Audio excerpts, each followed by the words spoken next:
Kumusta mga repa? It's me, Matt, Batang Antikenyo, factory worker dito sa Taiwan. Ayun, dahil day off na naman namin ngayon, pupunta kami ng Shuwei, mamamasyal kami. At naayaan kaming pumunta ng Shuwei kasi wala namang kaming ginagawa sa dorm, sumama na kaming dalawa ni kuya. At nag-stop over nga po pala kami dito sa Family Mart para bumili ng mga pagkain at inumin. Pagkatapos nga po pala namin bumili dito sa Family Mart ay umalis na din kami agad at medyo malayo-layo pa yung pupuntahan namin. Apat nga po pala kaming pupunta ng Shuwei at 3 motor yung dala namin at ako'y nakiangkas na lang dito kay Kuya Roger.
Medyo mahaba nga po pala yung biyahe namin. Fast forward tayo. Siya nga po pala, andito na kami sa Shuwei. Ito po yung pupuntahan namin. Muntika na nga kaming maligaw. Hinanap pa namin kung nasaan yung mga kasama ng kasama namin. Alam nyo naman, sabit lang kami. Siya nga po pala, marami ding mga Pinoy dito na tumatambay at nag-o-overnight. Siyempre, alam nyo naman, kailangan din ng katawan natin magpahinga at mag-refresh. Kasi nakakapagod din ang trabaho dito sa Taiwan. Sila nga po pala yung pinuntahan namin dito. Oh, kita nyo? Abala sila sa pag-aayos ng pagkain nila. Nakakahiya nga sa kanila eh. Inaya agad nila kaming kumain. At kahit nakakahiya at parang masarap yung pagkain nila, for the go ang person, syempre kakain tayo, inaaya tayo eh. Pagkain ay lumalapit sa atin, di pa natin kakainin. Siya nga po pala, bago ko makalimutan, isang company lang po pala kami, pero hindi kami magkakasama ng department. Iba-ibang department po kasi kami. A few moments later. At ayun na nga, pagkatapos namin kumain, tamang tambay kami dito at sound trip. At konting kwentuhan, at konting inuman na rin. Syempre, hindi mawawala yon. Tradisyon ng mga Pilipino yon pag nagbi-beach eh. Hindi masaya ang outing natin pag walang alak, di ba? Ganon tayong mga Pilipino eh.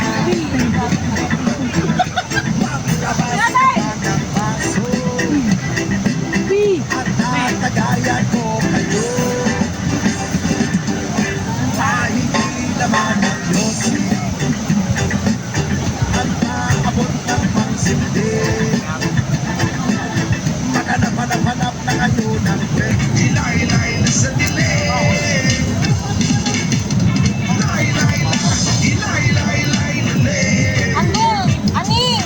Asan na yung box?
Wala mo makakita, ano?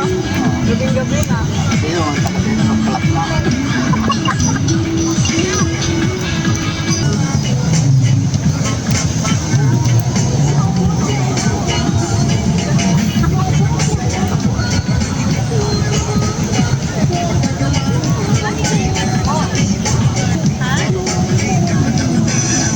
At ayun, nagpasya na nga po pala silang mag-bonfire kasi medyo malamok na at madilim na dito sa beach.